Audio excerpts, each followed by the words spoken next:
সত্যের সাথে থাকুন, ন্যায়ের সাথে থাকুন, সৎ পথে চলুন, ধর্ম মেনে চলুন। এই মৃত্যুর কাছ থেকে ধার করা এই ছোট্ট একটা সময়ে অযথা সময় নষ্ট করবেন না। হরে কৃষ্ণ বন্ধুরা, আশা করি সবাই ভালো আছেন। আমার সনাতন কথা চ্যানেলে আমি সবাইকে আবারও স্বাগত জানাচ্ছি। আম, আজকের যে বিষয়টা সেটা হচ্ছে, আমরা তো আসলে এই কলিযুগে মোক্ষ লাভের যে সহজ পন্থার কথা আমি গত কিছুদিন আগে একটা ভিডিওতে আপনাদের সাথে শেয়ার করেছিলাম, সেটা ছিল ভক্তিযোগ, তাই না? আজকে একটা ইন্টারেস্টিং বিষয় নিয়ে আসছি। বিষয়টা আসলে অনেক মজার এবং অনেকটা শেখারও, জানারও এবং বোঝারও বিষয়। তো আসুন সেই বিষয় প্রসঙ্গে আসি। সেটা হচ্ছে যোগী। যোগী তো আমরা প্রায় শব্দটার সাথে কিন্তু সনাতন ধর্মাবলম্বী যারা আছি তারা কিন্তু সবাই মোটামুটি পরিচিত যে যোগী আসলে কাদেরকে বলা হয়, বা এই সিদ্ধ যোগী হতে গেলে আমাদেরকে আসলে কি করতে হবে। তো আমি সেই বিশ্লেষণে যাচ্ছি না, মূলত আমি যাচ্ছি যে হচ্ছে এই সিদ্ধ যোগী হলে সে কিন্তু আপনার সে বা তিনি, আমরা যাই বলি না কেন, উনি কিন্তু ৮ প্রকারের ক্ষমতা লাভ করে থাকেন। আসলে সেই ক্ষমতাগুলো কি কি মূলত সেটা জানানোর উদ্দেশ্যেই কিন্তু মানে আজকে আমার আসা বা আজকের এই ভিডিওটা তৈরি করা। তো সিদ্ধ যোগী ৮ রকমের যে যোগসিদ্ধি লাভ করেন, মূলত তার মধ্যে প্রথমেই যেটা রয়েছে সেটা হচ্ছে, সেটাকে বলা হয় অনিমা। হ্যাঁ, অর্থাৎ তিনি ইচ্ছা করলে পরমাণুর থেকেও ছোট হতে পারে না। আমরা তো জানি একটা অণুকে ভাঙলে বা বিশ্লেষণ করলে ক্ষুদ্র ক্ষুদ্র কিন্তু পরমাণু পাওয়া যায়, সেটার আকারের থেকেও উনি চাইলে কিন্তু এর থেকেও ছোট হতে পারেন, যেটাকে আমরা অনিমা বলতেছি। আর ২ নম্বরে যেটা আছে সেটা হচ্ছে মহিমা। মহিমা কি?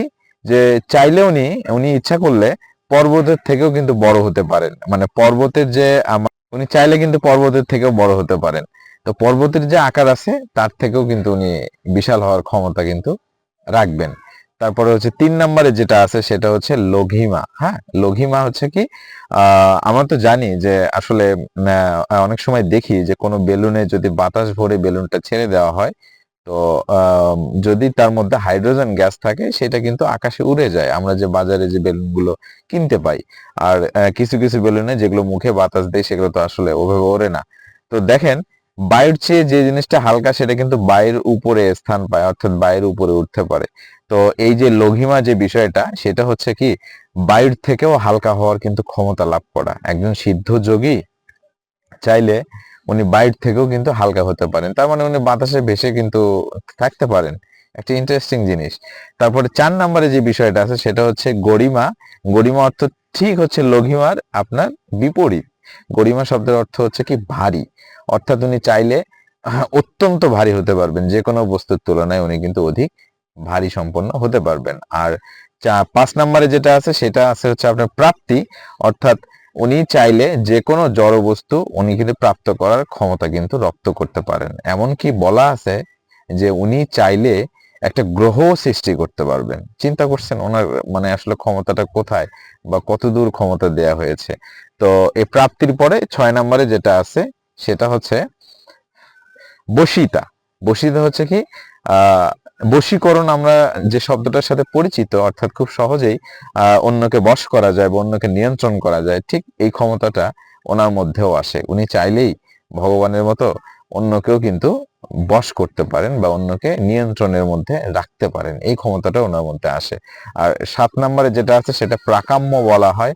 অর্থাৎ উনি ওনার ইচ্ছা অনুযায়ী ব্রহ্মাণ্ডের যে কোনো জায়গায় যখন তখন ইচ্ছা উনি কিন্তু ভ্রমণ করতে পারেন। আর লাস্টে যেটা বলবো সেটা হচ্ছে ৮ নাম্বার। ৮ নাম্বারের বিষয়টা হচ্ছে কি, কামসাহিতা। হ্যাঁ, কামাসাহিতা। অর্থাৎ কামাসাহিতা বলতে কি, এটা ইচ্ছা মৃত্যু বরণ বোঝায়। আমরা তো মহাভারতের কাহিনী তো মোটামুটি সবাই জানি, বা সনাতন ধর্মাবলম্বী যারা আছি বা যারা অন্য ধর্মের আছি তারাও কিন্তু মোটামুটি মহাভারতের কাহিনীগুলো আমরা জানি। তো এই মহাভারতের মধ্যে আম যিনি ছিল ভীষ্ম, হ্যাঁ, পিতামহ ভীষ্ম যাকে বলা হতো, উনি কিন্তু ইচ্ছা মৃত্যু বরপ্রাপ্ত ছিল। অর্থাৎ উনি যখন ইচ্ছা করবেন তখন ওনার মৃত্যু হবে। ঠিক যোগসিদ্ধি প্রাপ্ত বা যোগসিদ্ধ ব্যক্তিবর্গ কিন্তু এই এই যে একটা ক্ষমতা, স্পেশাল পাওয়ার, এই পাওয়ারটাও কিন্তু ওনাদের থাকে যে উনি ইচ্ছা মৃত্যুর কিন্তু অধীন থাকেন।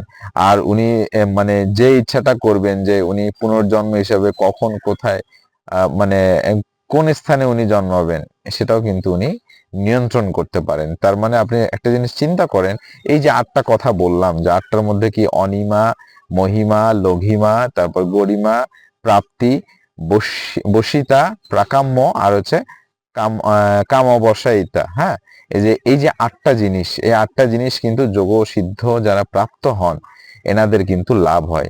মূলত এই যোগসিদ্ধ আসলে মানে যোগ প্রাপ্তি করতে গেলে আমাদের তো আসলে কষ্টটা অনেক বেশি, না? একটা অসম্ভবও বটে। মূলত আমাদের যে স্বর্ণযুগ ছিল, সত্য যুগ, সেই সত্য যুগে কিন্তু এই জিনিসগুলো কিন্তু হতো। অথবা মানে আমরা যদি পরের যুগটা বলি, দাপর যুগ, হ্যাঁ, ত্রেতা যুগ, তারপরে দাপর যুগ, এখন তো কলিযুগ। এখন এত কঠিন হয়ে গেছে, কারণ কি দেখেন, এই যোগসিদ্ধ হতে গেলে যখন, যেমন সত্য যুগে মানুষের আয়ু ছিল ১,০০,০০০ বছর, তাদের সাধনা করার অনেক সময় ছিল। এখন কলিযুগের ক্ষেত্রে বলি, কলিযুগে আমাদের তো আসলে এই যে যোগসিদ্ধের যে ৮টা মানে ক্ষমতার কথা বা স্পেশাল পাওয়ারের কথা আমি বললাম, এই স্পেশাল পাওয়ার গুলো আমাদের মধ্যে আসতে গেলে আমাদেরকে কিন্তু যোগসিদ্ধ প্রাপ্ত হতে হবে, তাই না? তো এই কলিযুগে কিন্তু আসলে আমাদের জন্য অনেক কষ্টকর, অনেক অনেক বেশি কষ্টকর। তো আমরা যদি ভক্তি যোগটা অবলম্বন করি, হ্যাঁ, চৈতন্য মহাপ্রভু আমাদের যে পথ নির্দেশনা দিয়ে গেছেন, আমরা যদি সেইটা অবলম্বন করতে পারি, আমরা যদি সেই অনুযায়ী চলতে পারি, হোপফুলি আমাদের জন্য ভগবানকে লাভ করা কিন্তু তার চেয়েও কিন্তু সহজ হবে। এই কলিযুগে মানুষের যেমন আয়ু কম, মানুষের কিন্তু ধৈর্য কম, মানুষের কিন্তু কি বলবো, ধর্মের প্রতি আগ্রহটাও কিন্তু অনেক কম।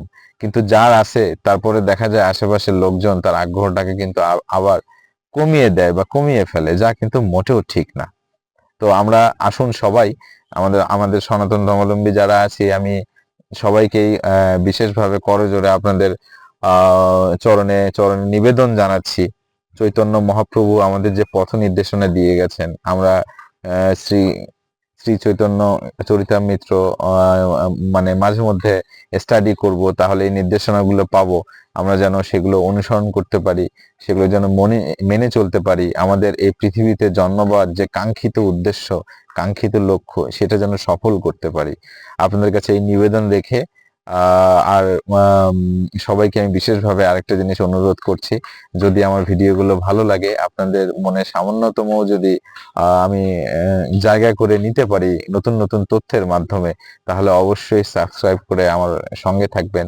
আর লাইক, কমেন্ট, শেয়ার করবেন। আর আপনাদের যদি মনে যে কোনো বাসনা, যে কোনো প্রশ্ন থাকে, অবশ্যই আমাকে কমেন্টস বক্সে জানাবেন। যদি আমার মধ্যে সেইটুকু জ্ঞান থাকে বা তাহলে আমি চেষ্টা করব সেগুলো উত্তর করার জন্য। সবশেষে সবিনয়ে নিবেদন আপনাদের কাছে, সত্যের সাথে থাকুন, ন্যায়ের সাথে থাকুন, সৎ পথে চলুন, ধর্ম মেনে চলুন। এই মৃত্যুর কাছ থেকে ধার করা এই ছোট্ট একটা সময়ে অযথা সময় নষ্ট করবেন না। হরে কৃষ্ণ।